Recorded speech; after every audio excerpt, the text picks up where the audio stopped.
What's up guys? Good morning. So ngayon meron kaming long ride. Kasama ko yung mga tito ko at mga pinsan ko. So sana maging safe yung ride namin ngayon. Ngayon mag-meet up kami sa Shell Marisol. Ayan. Alam ko nandun na sila. Mukhang ako na lang yata yung inaantay nila.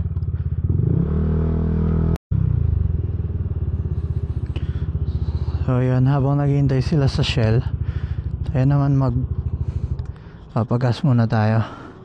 Although di pa nabawasan yung bar natin, pero magpagasta din tayo kasi 55.2 kilometers na yung tinakbo after nung full tank natin sa kanya. Yan, pagasan muna tayo. So yun, zero muna natin yung trip 1 natin tsaka trip 2. So yung pinagas natin is 130 pesos. That's 2.1 liters. Ayan, punta na natin sila sa Shell. Alright. Mamaya may gloves pala tayo. Kalimutan ko na naman suot. Sabi ko kanina sa bahay, susuot ko siya. Nagpagas ako. Fortunately, nakalimutan ko na naman, no?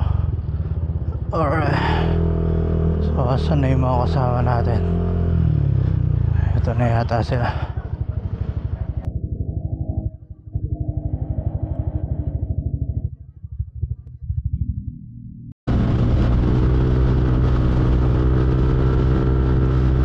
Nandito pala tayo ngayon sa Dao Mabalacat.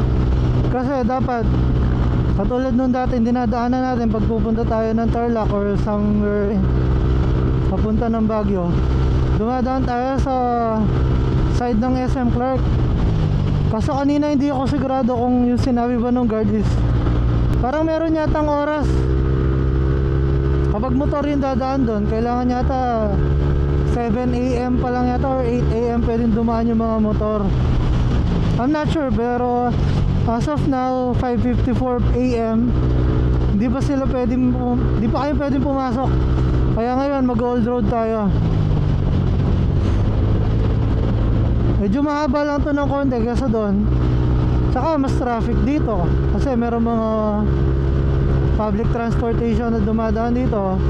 Hindi katulad doon, mga private vehicle lang tsaka mga motorista lang yung dumadaan doon. Naku, mukhang nahulog yata yung cellphone ni kuya.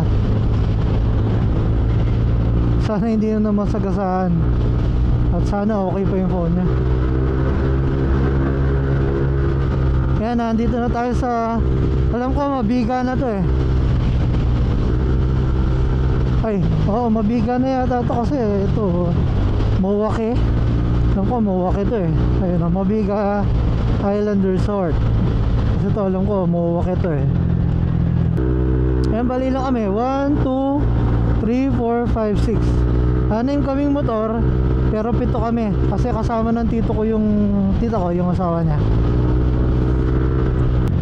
Actually parang mas nabilisan ako ngayon dito ha. Alam ko medyo malapit na kami dun sa lalabasan namin dapat eh, no? Meron ng signage sa papuntang Clark. Parang mas mahaba yata yun. Kumbaga mas traffic lang yata dito, kaya lagi lang kami dun dumadaan. I'm not sure ha.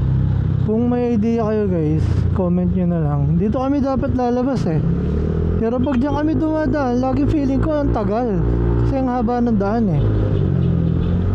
Ayun, kung may idea kayo, comment nyo na lang kung ano yung mas mahaba without the traffic. After na Mabalacat, Bamban na tayo nyan. So after ng Bamban, magkakapas tayo. So after ng Kapas, Tarlac na yata yun. Tarlac I mean, sa SM City Tarlac. So yun, balikan ko kayo kapag medyo malapit na tayo kasi mahaba tong biyahe natin.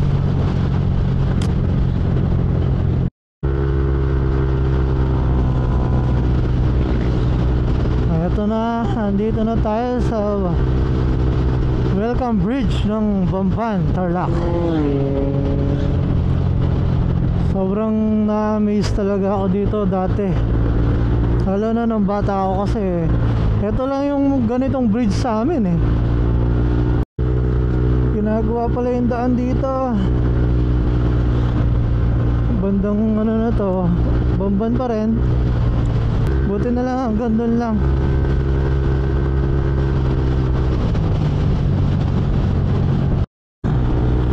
So yun, no, meron na ako nakitang arko, welcome to Tarlac.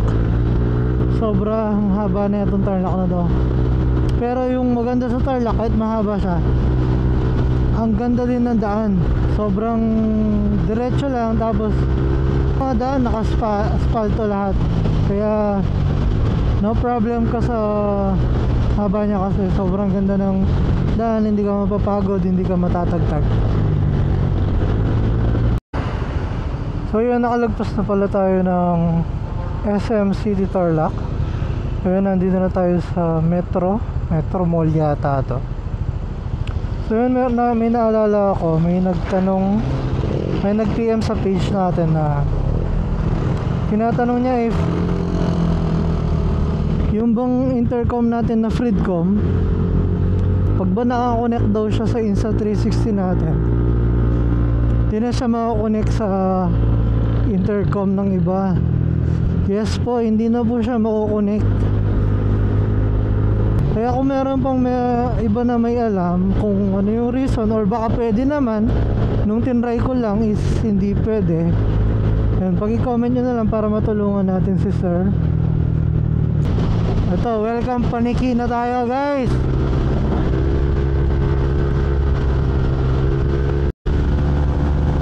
Kaya medyo muna sila.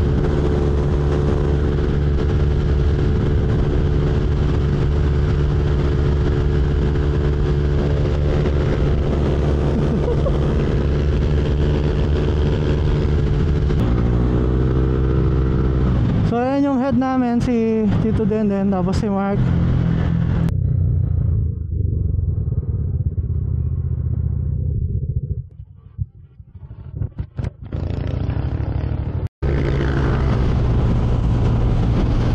So dito meron silang signage na Happy Motoring.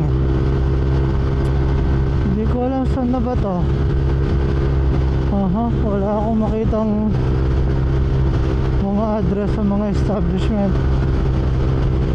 Pero parang yung local government dito, alam nila na maraming magmumotor dito, kasi may signage sila na Happy Motoring eh, diba? Parang talagang sinusupport nila yung pagra-riding ng mga tao.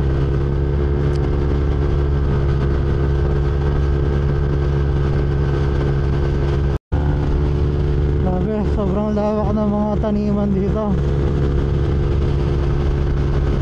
Ito, welcome to Pangasinan na tayo guys.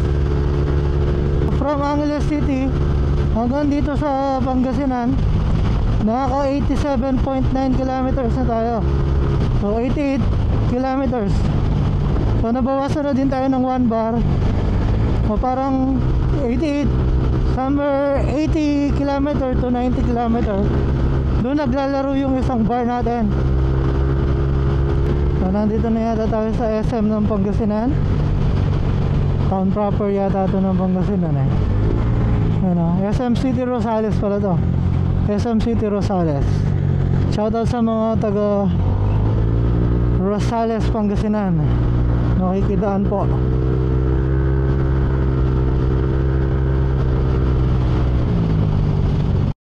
Ayan, welcome to Villasis.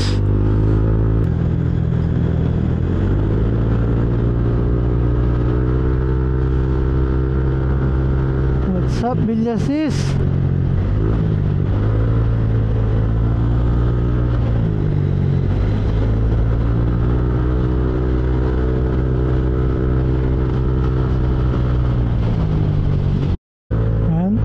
Tayo sa Villasis, Bagsakan.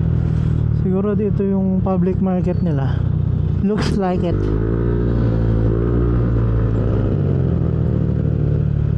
Ganda ng pagkakadevelop nito, no? Villasis Town Hall. Katabi niya yung Villasis Public Market. Ganda, ganda.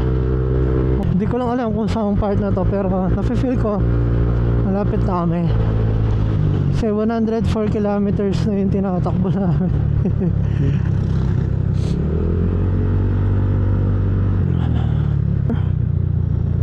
Ito, Barangay Manawag na pala to. Ayan, oh. Welcome Manawag. O yan. Hindi ko na lang alam kung anong barangay yung church, no? Pero alam ko malapit na kami pag lagpas mo dito sa Arco.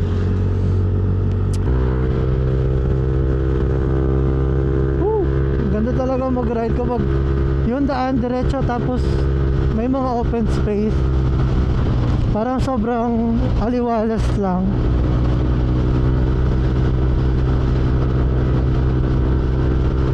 Ayan, o. O, diba?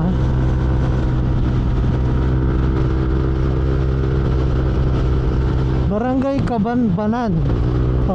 Dito na tayo sa Barangay Kabanbanan, guys.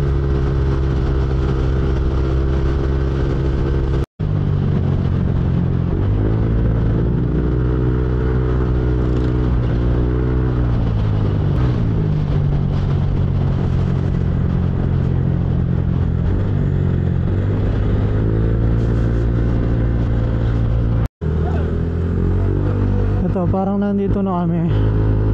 Kasi madami nang ganyan, no? Mga nagbibenta ng kandila. Ako, madami yung mga ganito dito eh. Mga nagbibenta ng kandila.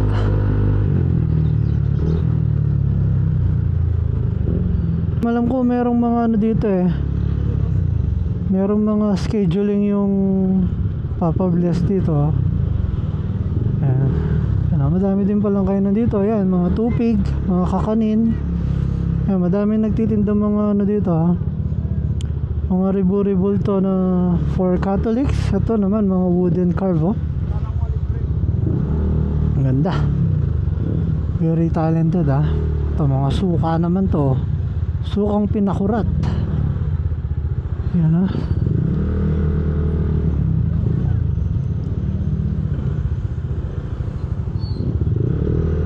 Parang alam ko last time pumasok kami sa isang malaking gate.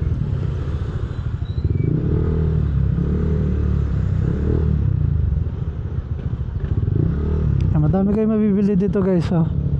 Yung mga mga sisiw, oh. Magkano kaya yun? Sana pag magpa-park tayo may mabilan tayong ganun. Gusto ko nalagyan na yung cute, eh. Mga walis, oh. Meron din dito. Within Baguio daw. Siguro nga Baguio ngayon kasi lapit na lang tayo sa Baguio, eh, di ba? Medyo madami lang sasakyan ngayon. Siguro maraming magsisimba or magpapabless na. Ang dami pala mga prutas dito, eh. Eto, grabe, ang dami mga rebulto dito, guys. So, kung gusto nyo bumili, dapat nakasasakyan nga lang kayo. Kung nakamotor kayo, eh, hindi nyo masasakay. Sasakay nyo man, medyo mapahirapan, eh, di ba? Ayan, papasok na kami for blessing. Oh, yeah. Ayan, bibigyan ka lang nila ng envelope, no? Ito kasi yung parang bibigay ka ng donation. Nasa iyo na yan kung magkano yung gusto mong ibigay, no? Bibigyan ka nila ng envelope. Kahit magkano lang yung gusto mong ibigay, pwede naman.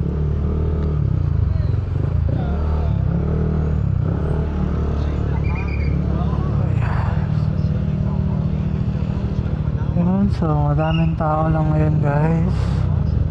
Feeling ko kakatapos lang ng mass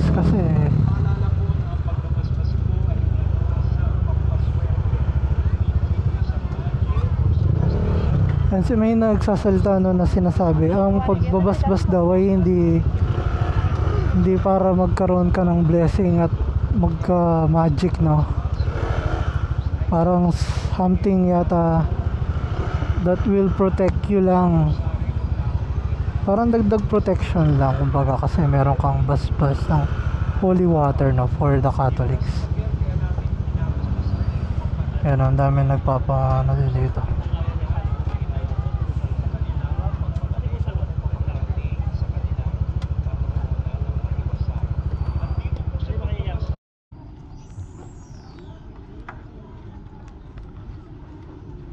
Bilis ka bro.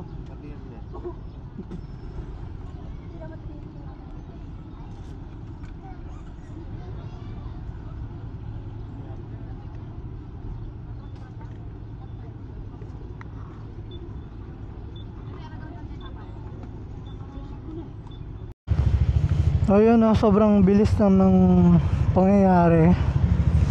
Pagdating kasi namin, papasok na yung mga nagpapabless, no. So right after namin mag-park, after nung prayer, nag-bless na agad yung mga sakristan, no. Yung next destination natin is Baguio na. Pero dahil pakit kami ng Baguio, hanap muna kami ng gasolinahan sa Rosales bago kami umakyat. Doon kami magpapagas before kami akit ng Baguio. Uy, sarap to, no? Inihaw na hito.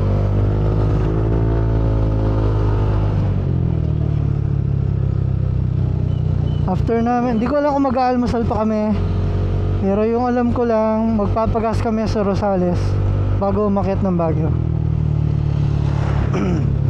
Ayan yung mga gusto magpa-bless sa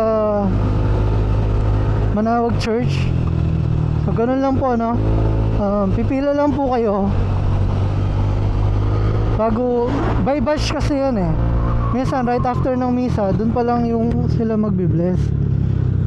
So kung nataon na nagmimisa pa, para maghihintay muna yata kayo outside nung gate.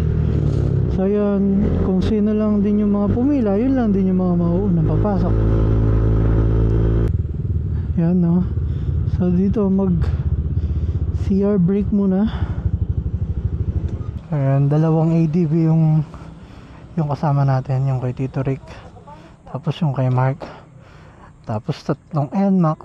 Yan, no. Magkamukha kami ni Tito Dented kasi yung sa kanya naka all-ins. Tapos merong isa PCX. Ayan, after namin ng mag-CR dito, akit na kami ng Baguio. Pero bago yun, magpapagas muna kami.